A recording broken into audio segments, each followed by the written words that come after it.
Hey, everyone. My name is Jai, always staying fly. And I'm Tatiana, and this is Pretty Girls Don't Speak, our podcast where we tackle women's issues today. And we wanted to shine light on a very special guest today. We have a woman boss, Cynthia Ruiz, and we're going to be talking about confidence today and why confidence is so important to have as a woman. So, Cynthia, would you like to give us a little bit, just details about yourself? Well, first of all, thank you for the invitation. I really appreciate it. Yes. Cynthia Ruiz, your Latina Realtor Profesional, a Mexican-American. Very proud to give you that introduction. I'm also married. I've been married for 27 years, and I have two beautiful children. My Cassandra, 23, and my boy, Michael, he is 16. I'm in business, been in business for almost 30 years as a realtor, a tax consultant, and notary public. I also represent two nonprofit organizations, SMBU, NORA, the Valley, as well as I am a board member of trustees of the Sirius Unified School District. Wow. And I just love when people, especially like people of color, have so much going on, because a lot of times, you know, we're not directed in those power positions. So it's really nice to see somebody like you have all of that power and just keep going and no stopping in sight. Never, no stopping. That's not even in my dictionary. It's like when I first met you, Cynthia, you know, you were so inspiring to me because you're like down to the point. Like as soon as you're like, this is the things that I need to do. This is getting done. This is how I'm doing it. And just that determination and that confidence that you displayed, it was truly inspiring to me. So thank you for being on the show. Well, thank you. I consider that the day I met you, Jai, you came into my office, giving me a sales pitch. I wasn't interested, but I really respected you as the person that, you know, how you composed yourself when I told you I wasn't interested, but I still asked you for your business card. And you and I connected from the very moment, because I also right away offered you my services. I was going to make sure that if you walk in my office that's how it to goes. Get my business, I'm going to make sure I give you. Yes. But you know, there was a connection with you and I don't think it's by coincidence. I think that God put you in my path. And this podcast is no accident to me. Nothing happens on accident. I feel like everything happens exactly for a reason. And then when these big things happen and monumental things happen in your life, and you look back at all the little changes that had to happen, the butterfly effect, it's crazy. It is. But I want to like start talking about really just the basis of confidence and what confidence means to you and how far you think confidence can take you in life.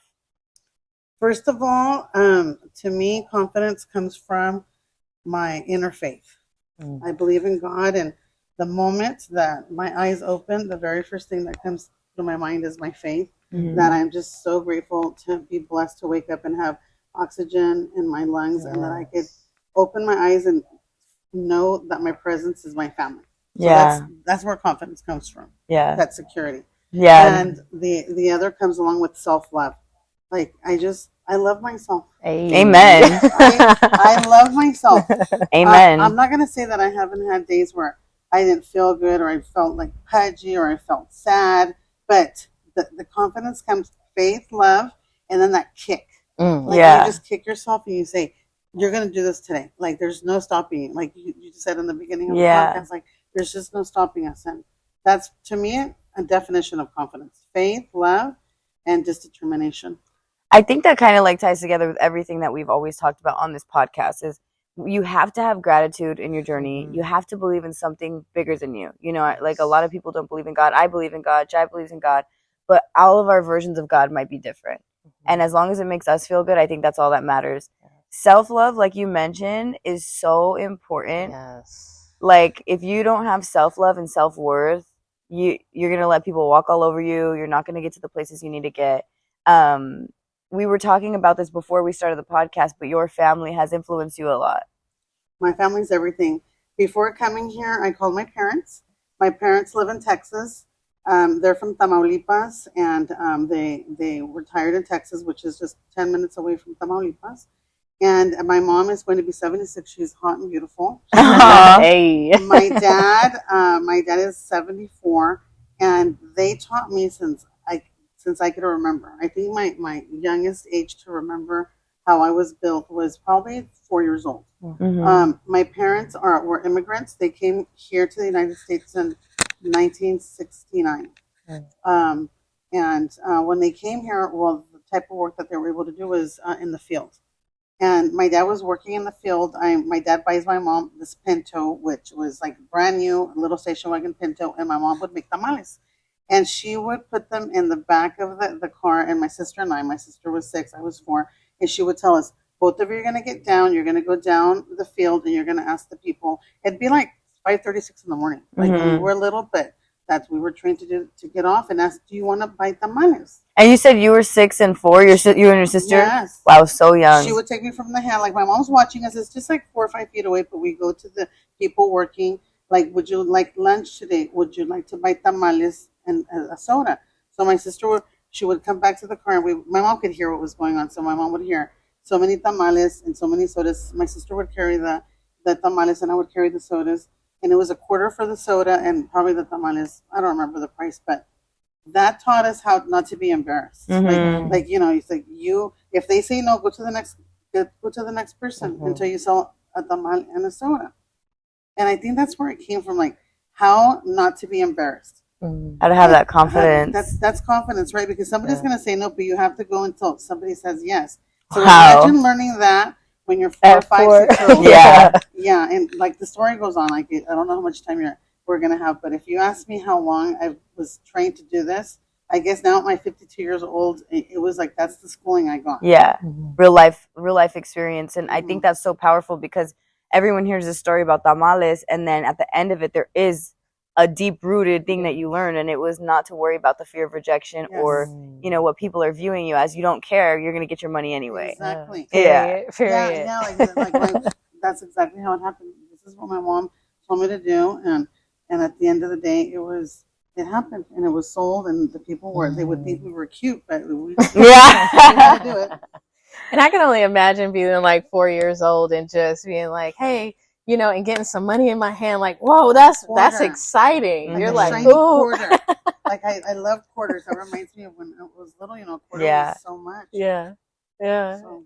And what I love too is your energy from the moment that you walk through the door. Like I had never met Cynthia before today, and the moment you walk through the door, I'm just like radiating energy, positive energy, joking around, good vibes, and that all stems from her confidence that she has within. And like you mentioned, the security of waking up, knowing that you're loved by God, knowing that you're loved by your family. That all is just stuff that will build that confidence up in you when you're around people that know your worth. Well, thank you for noticing it the moment you met me. And there is, I do want to really put in concentration that it is gone, because that faith that I have, it's happiness. So much happiness. And you don't know how excited I was to come here. I went and had breakfast. I got up today at 6 in the morning. I got myself all dolled up. And I said to myself, I'm going to go have my breakfast, get all, my energy, got my coffee, my nutrition. And not only that, you were like, 5 minutes early? Prompt. Yeah, very prompt. I'm over there pouring our coffee like, somebody's already here. I actually thought that was pushing it, because I still had enough time to do a live at Bob's Coffee Shop. I had enough time to go Instagram, WhatsApp, TikTok. I did all my promoting. Yeah, well, I do like to send messages out in the morning. Sometimes it's about working out. Sometimes it's about, hey, this is when my day is. Sundays, some people, the majority, want to take time off, but a realtor is 24/7. Yeah. Like us realtors, we could be in Puerto Vallarta, we could be in Cancun, and we'll be picking up that phone. I don't know if you've seen those memes where you say, you're a realtor, where you're like in the middle of the ocean with your iPad. Yeah, that's me. So it's just exciting. It's exciting. Thank you for noticing, and for when somebody tells me that's never met me, tells me that, that means that it's true. It's authentic. I love that. I love that when you receive a compliment from somebody, and especially if you just met them, but that also builds up that confidence within you. When you know who you are as a person and you act that way, it's for your own inner fulfillment. But when you hear people commenting on the way you are, it's like validation. So yeah, we have go ahead. We have a lot of things to get into today, you guys. But yeah, so I kind of want to talk a little bit about, for the people that might not know, I know a lot of people who should have confidence in themselves and they just lack it severely. They're always talking down on themselves. Oh, I don't like the way my body looks. I don't like the way I act. I don't like the way I did this. And they can't really have that, security in themselves. What is some advice you would give to somebody that is starting their confidence from zero? Well, first of all, to believe in yourself. I think that when you look at yourself in the mirror in the morning, you look at yourself and you just look at the mirror and you have that eye connection with yourself. And you have to tell yourself, I love me. I may have bags under my eyes. I may have some wrinkles. I may have a double chin, but that doesn't make me ugly. That doesn't make me fat. That's me. This is me in my own skin. And I have to remind myself that I don't have to look like you, or I don't have to look like you to be beautiful. If I'm not tall, or if I'm not skinny, or if I don't have that clothes or that purse, those are not important things. I think what's important is just, reminding yourself that when you have the ability to wake up and look at yourself in the mirror and tell yourself that, that's how you do it. There's no other way. Nobody could do it for you. I think it's important to read books. I think it's important to hear podcasts like the ones that we're listening to right now, to listen to that. I'm a human being that also has lots of flaws. I'm not perfect. I make lots of mistakes. But I think that the more mistakes that I've had, the more failures that I've had, I think that's what's truly built my confidence. Yeah. But you know what? It's okay to fall. It's okay to go broke. You don't know. Like my story, I've told Giant, I've told her I could write a book about my life. But I think that's because I've had so many failures. That's why I am who I am and why I am where I'm at right now. Yeah. And through your failures, you just kept pushing through. So what was one of those moments where you just completely knew, or that self-surrender, like, oh my God, and you really recognized your value and you went in that mirror and said, you know what? I am love. I am this. And you just said those positive affirmations, and through all those failures, you just kept it moving. What was that point, that breaking point for you? So, although I don't want to get into business, it does have to do with my business because of what I told you. Since I was little, confident. And there was a point in my business life where I was like on top of the SEMA. I was like up there. I knew I was chingona, but I thought nothing could drop me. And that's your biggest mistake. Don't ever be so arrogant that you think. Don't ever think that you are not going to fall. You're going to fall. I got the chills when you said that. So it makes me, it makes me really remember what you asked me, Joy. It was the year of the recessions. I had homes, and just fast forward, I lost everything. When I never thought that was going to happen to me, but it happened.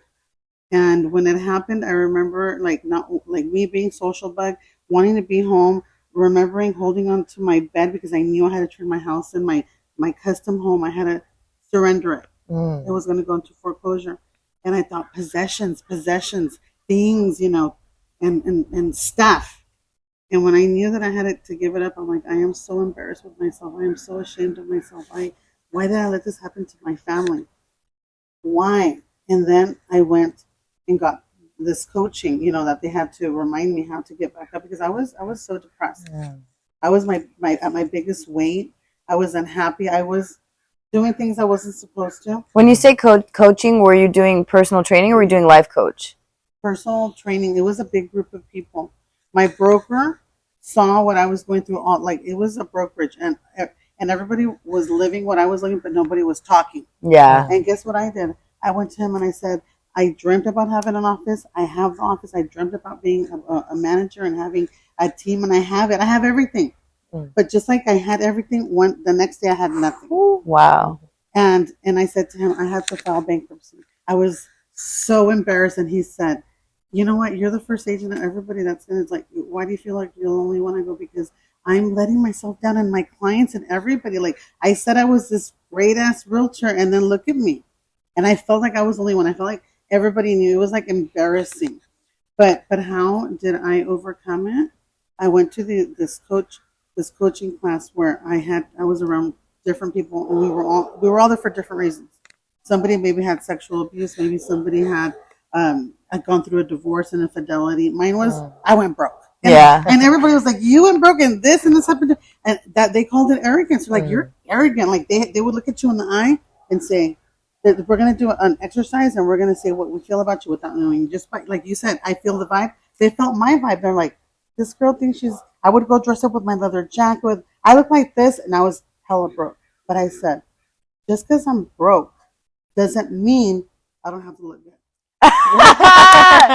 And just, I always tell people too, is like, that's confident. Being broke and acting broke are two completely different things. Mindset. Because it's the confidence that I'm sorry, like, rewind a little bit. You mentioned mirror work.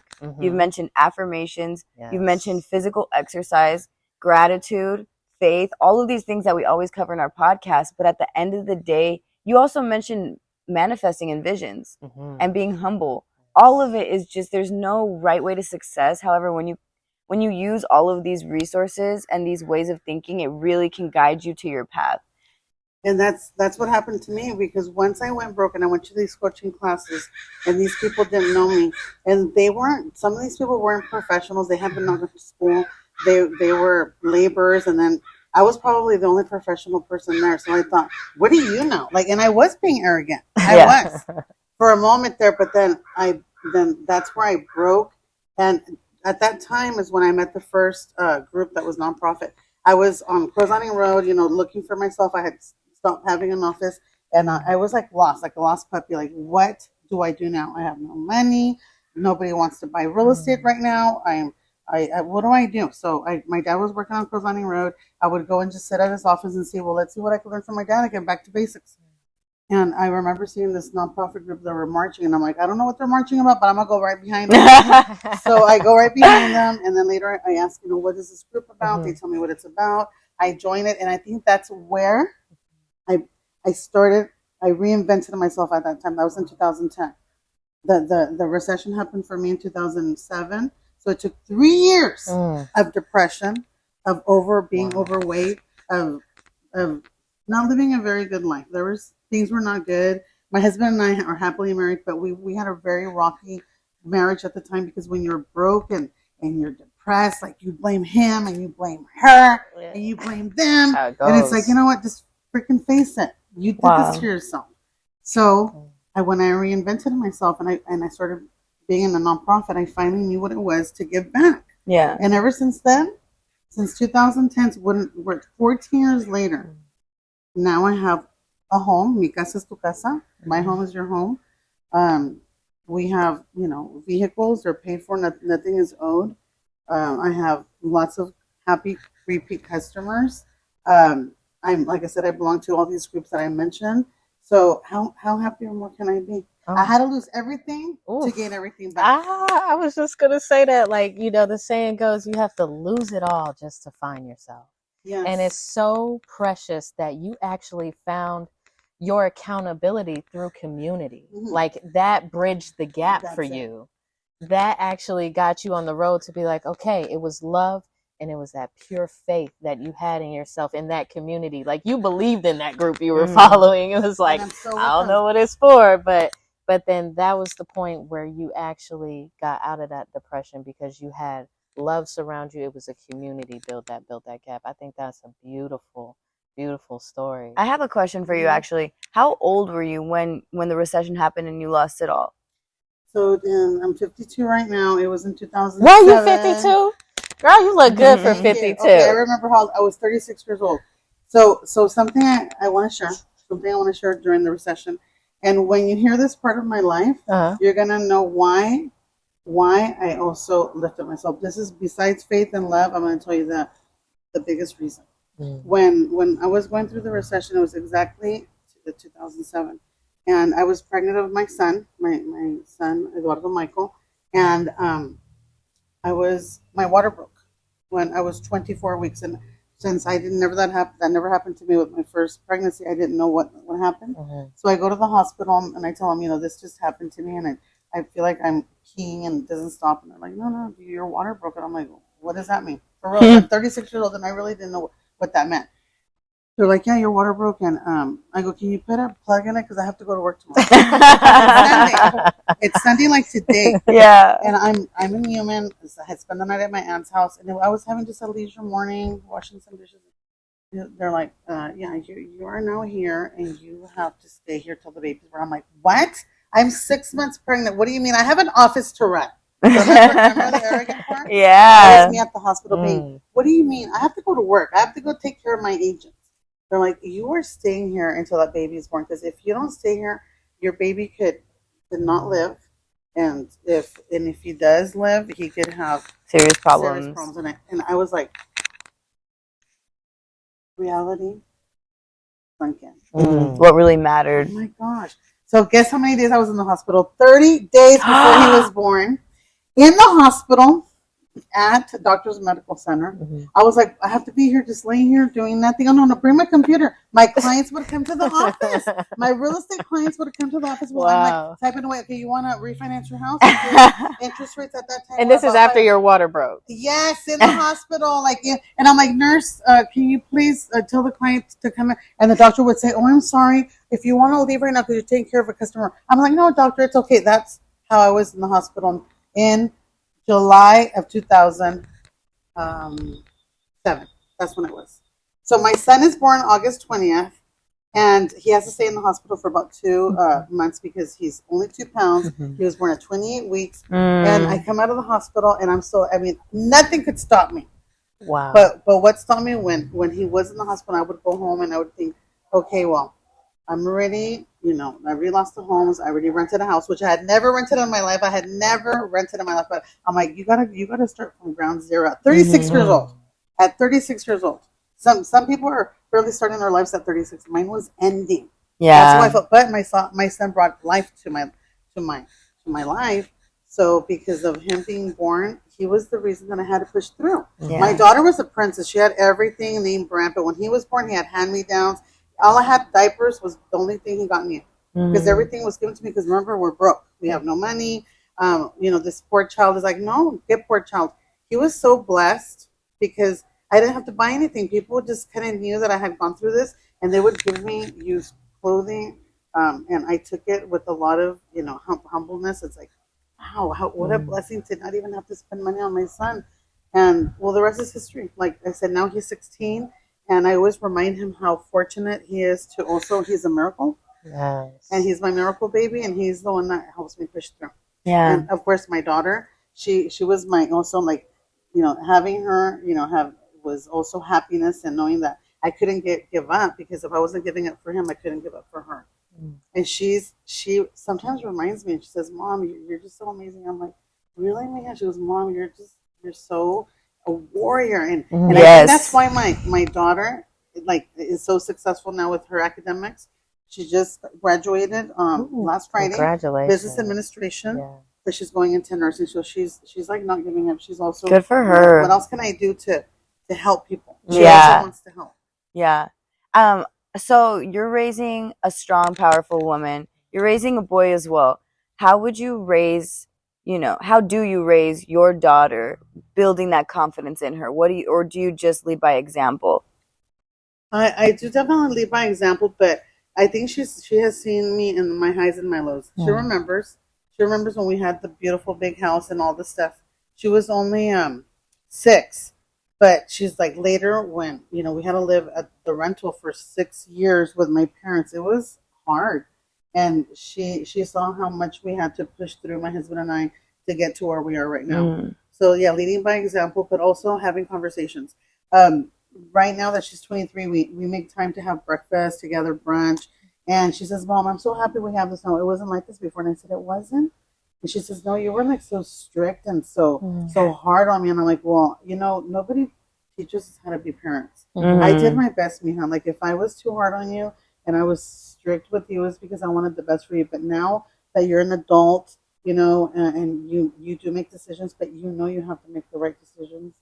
So, she's doing the best, and she's not doing it for me. She's doing it for herself, and I couldn't be more proud. Wow. So I think that's how I'm teaching her how to be a strong woman. She's watching me. She's seeing me. Leading by example. I love that. And I love that emotional bond that you guys have, and that emotional availability that you guys share now, because, even along in my journey, like I had, my kids young.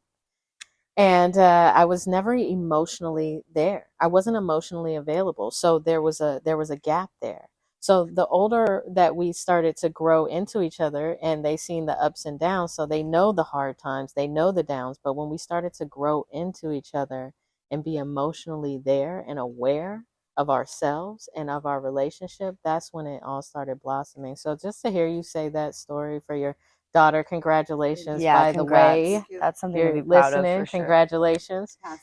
Yes, yes, Cassie. And you know, thank you for your presence. Thank you for sharing your story with that. Yeah. I have another question for you. You mentioned something earlier that I just like remembered, and I can't remember exactly how you said it, but pretty much you like said you look in the mirror and you tell yourself that you're the one, like you're it. And at what point, do you usually fake it till you make it? Do you believe in the term fake it till you make it?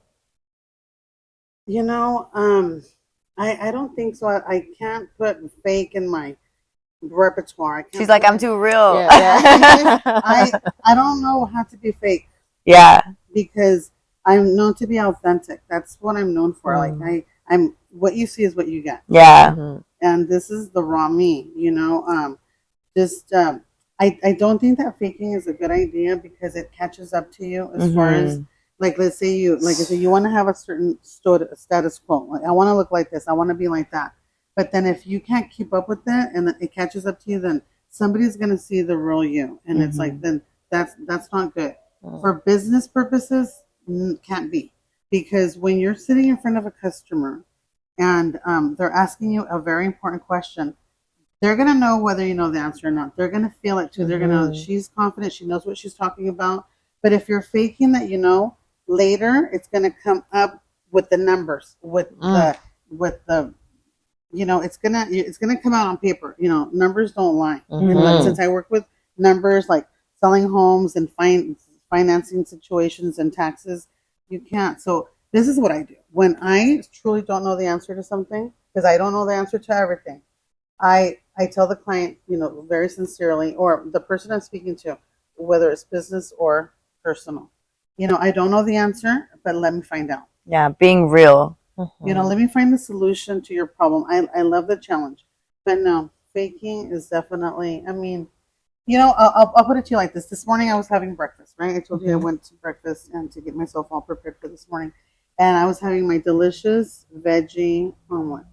Okay. Because I try to watch what I eat every single day. But at the end, the waitress came and says, do you want your package now? And I said, you know what? Let me have, out of the two, let me have one and give me the other one to go. But I didn't put that on my social media. So I do watch what I eat, but I also have my dessert. Yes. And I thought, not everybody has to see that I'm going to have dessert. But I'm not faking. I'm not faking that I don't cheat on my diet. But so I do eat very healthy, but also I have my cheat moments. But does that always have to be on social media? No. As long as I know that I just broke my diet, that just means that I'm not going to have to go and tell you, okay, now let me go on the Stairmaster for 30 minutes to just, to burn the calories that I ate. So that's not faking it. That's just being real. That's just like, okay, so I do eat dessert. I watch what I eat all week long, but then I have those weak moments. Yes. But then I reconnect and say, let's fix it. Life is all about balance, and I think that perfectly encapsulates that. And it pisses me off a lot when people expect your social media to be your like day-to-day life, and it's like, why would I post up me crying, on social media? Why would I post up, me eating In-N-Out in a donut at midnight? Like, that's nobody's business. Yeah, I'm going to post the good moments, but that's why it's also important to not compare yourself with others and to live in your truth and your confidence. So I love that you just mentioned that, because people will look at somebody like you and be like, oh, I want to be like her. I want to have her confidence. But at the end of the day, you're not trying to be anybody but your own damn self. Exactly. So true. So there's moments, there's moments that you want everybody to know about. So when I was at breakfast, the only reason I started recording, I was going to do it whether or not the waitress said. She says, I have this client that comes and records everything he does, and he's on TikTok. I'm like, I do that too. Really? I'm like, well, thank you for telling me. Now I even feel a little bit better, because I was going to start recording myself, and you were probably going to wonder what I was doing. But it's because I wanted to share the moment. I wanted to share the excitement before coming here. Yeah. Oh my God, I love that. And we were so excited when Jai told me she had a special guest to bring on, and just giving me CEO, this and that, a boss, a boss, entrepreneur. And I'm an entrepreneur. I do lash extensions. I'm an esthetician, and I'm going to school to be a doctor. And for a lot of Latina people, I don't see these role models too often. And I feel like when there are role models, it's so important to take them and put them on camera and document it, because these are people I look up to, and I want to be somebody that, younger Latinas and Latinos in general, like girls and boys, can look up to and be like, that's someone that looks like me, or that's someone that has my same culture and they're doing it. Why can't I do it? Absolutely. A lot of people ask me, why do you have the confidence? Why do you have this? For me, it's if I look at somebody else and they have something that I like, like whether it's a car, they can build healthy friendships, their body looks good, whatever it is, I'm like, I could have that too. That's for me. And you stand firm in your standards and your expectations for yourself and for your life, and that builds the confidence that you could also do that too. Mm-hmm. Yeah, it's good to give back. When you see somebody that's looking at you and admiring you, and they're like, "Oh, you're this." You too. You know why? Because if you see it in me, that means you have it too. Believe in yourself. Yes. And sometimes some people think that it's only you. Like, oh, how did you do this? Or why are you like something? You're like this too. Yes. You are like that too. And then that's when people believe in themselves. Because that mirror that I look at myself, that's like a real mirror that I'm reflecting myself. I'm reminding myself. Ay, qué bonita. Oh, I'm so pretty. I may not be the prettiest, but for me, I'm pretty. You're gorgeous. Yes. Thank you. And when somebody is saying like that, I can't accept somebody to talk down on themselves. I'm like, no, don't do that. Then it becomes a habit. Habits occur when you repetitively practice good things. Yes. So if every day you say, "Oh, I'm so tired," I believe you. "Oh, I'm so depressed," "Oh, I'm so poor." Of course, you're going to be tired and poor. Yeah. I mean, you're going to be. Yeah. But no, just repeat and repeat. It's consistency. And speaking of consistency, and also in the year 2010, when everything kind of crumbled and I wanted to start all over, my landlords now at Los Amigos Tires, the owner's Pancho, and he's a professional soccer player. And at that time, that's when I was like my biggest weight. Like everything was doomed for me at the time. And he saw in me something, and Isabel too, his wife, and they saw in me like, "Cynthia, this happened to you, but this is not the end. And we're going to help you. We're going to help you. You're going to open up, you want to open up your business, come here. Come and have your little business here. Well, you know what you're going to do." And he had a soccer field. He has a soccer field. And because I didn't know what to do with myself. I didn't have nothing happening. So I was like, what can I do? He says, "Go exercise. That will take the stress off. Yes. And not only that, you're going to lose weight." I'm like, "What are you trying to say, that I'm fat?" Like, you said it, I didn't. Okay, well, 14 years later, I started working out 12 years ago, weight training. And I went from literally a size 16, and I'm a size 8 right now. Nice. And that happened also a transformation just by wanting to be healthy and finding something to do. And I think a lot of people did start doing the self-care at that time, just like they did in COVID. Yeah, that's for sure. Because so after COVID, people let themselves go really badly with their drinking, not exercising because you're just in the house, not socializing. I think right after, everyone went into that self-care mode. So like I said, I'm older than both of you. So I already went through the recession of 2007 and COVID. And if you could surpass that, you could surpass anything. And business and social wise. Yeah. Being on the board, the school board, I noticed that when we go to graduations like last year and this year, lots of kids like in junior high, they're not very social. Like they rarely want to hold your hand and shake it because they don't know how to be social. It's very awkward. Very awkward. It is, huh? Yes. No, dealing with teenagers, because that's what I do. I that's actually one of the skills that I do. I work with teenagers to build their social skills, their confidence, be able to make eye contact, and teach them how to be entrepreneur and salesman. Because I feel like when you learn how to sell something, you will be a great entrepreneur.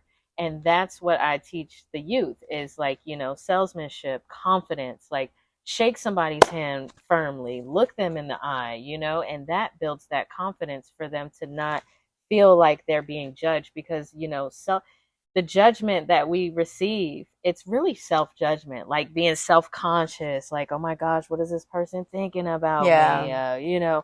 So just, that's what I teach the kids. And I notice how awkward it is. They feel so, I'll tell you a story. It happened to my daughter. One time, my car had broke down. So we had to take the bus to go get her braces tightened. And and this was during COVID, and they're all on these screens. It doesn't make it any better. And I had to take the bus. I'm like, come on. I was like, come on, we're going to stand at the bus. She started walking and she was all like, no, oh my gosh. I feel like everybody's looking at me like, Mom, you really got me taking the bus. Like, oh my gosh. Like, she's never experienced that. She's like, oh, this is so embarrassing, Mom. Like, no way. And she started breaking down crying. I'm like, why are you crying, baby? And she's all like, because I feel like the world is watching me. Like, it feels so uncomfortable. And in that COVID state and just always being on social media and the phone, it really stifled her self-esteem. So that's when that put a spark in me, like, okay, there's an issue here. I've seen it in all the other kids that I'm around and their friends, like, yes, Miss Simpson, they can't even look me in the eye, or, just being like close to them, they're just like real uncomfortable. They're like, I don't like you, like, in my, so it really sparked something in me to, keep that going and keep that social movement going with community, bridging the gap so that they can be inspired too. So thank you for sharing that, because I do see that in the youth, and the youth is our future. That's who needs the confidence. Yes. You made me remember something that also is in my roots. So in 12 years of school, I went to 9 schools. Wow. My parents moved a lot. My dad was always in business, but he just always seemed not to be able to flourish a business. So it would make us move to different places. And just imagine that, going to 9 schools in 12 years. My brother once said to me, he says, you know why we have such a high stress tolerance?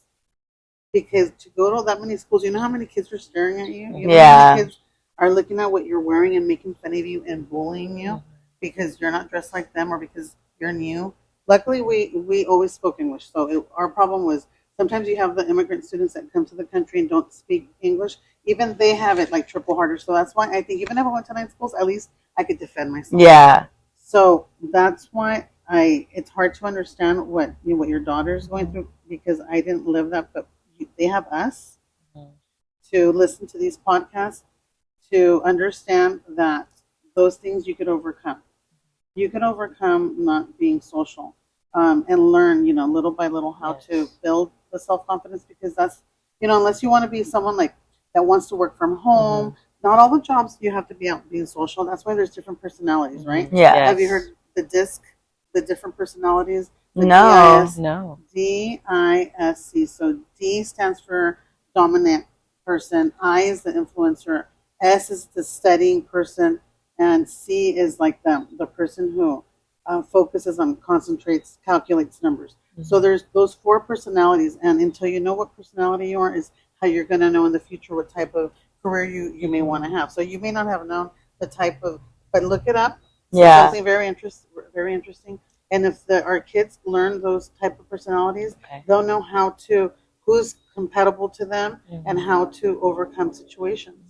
Yeah. So, and learning how to adapt. And I think that's another reason, the topic is confidence.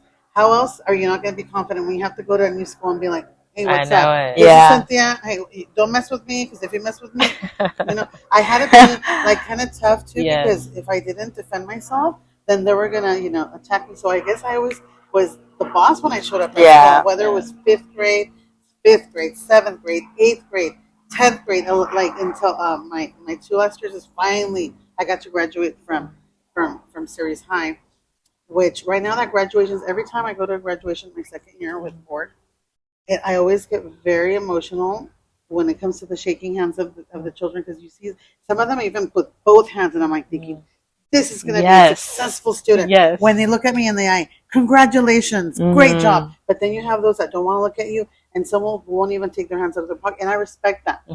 I respect that as well. But I'm hoping that in life things will improve for them. They will open up. That they will open up, because But what reminds me of the graduations, because I graduated in 1990.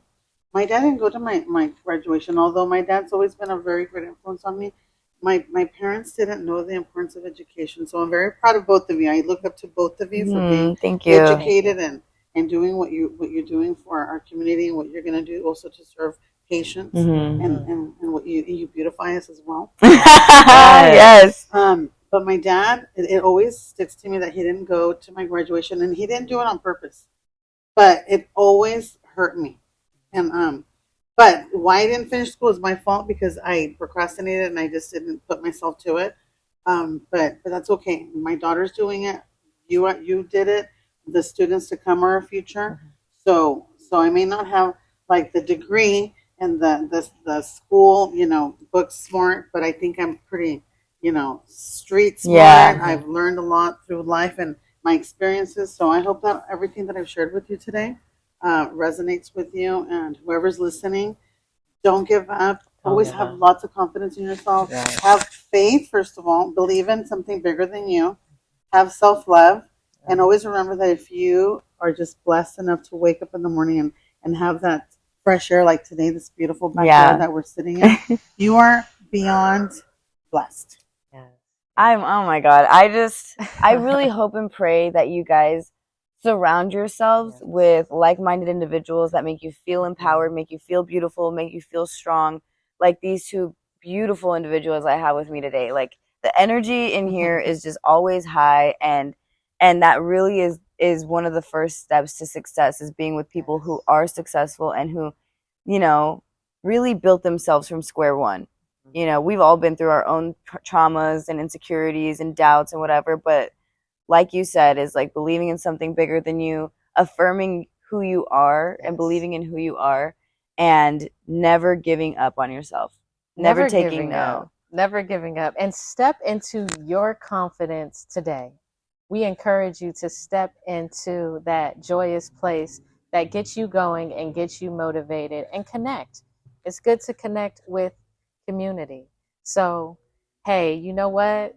Thank you, Cynthia. I really appreciate you being on this show. We're going to drop Cynthia's links to where you can contact her and get in touch with her in the description, in the links. And man, I'm just so gracious to be blessed with both of you guys' presence. So we're going to end it out right here. My name is Jai. I always stay fly. I'm Tatiana. Thank you guys for watching Pretty Girls Don't Speak. We were sitting with the beautiful Cynthia Ruiz. Thank you. Hey. Yes. I'm so grateful. You really just were the most perfect guest speaker. I'm so grateful for your presence. Thank you again. Thank you. I love you, girls. Yay. Woo. Pretty Girls Don't Speak. Yes.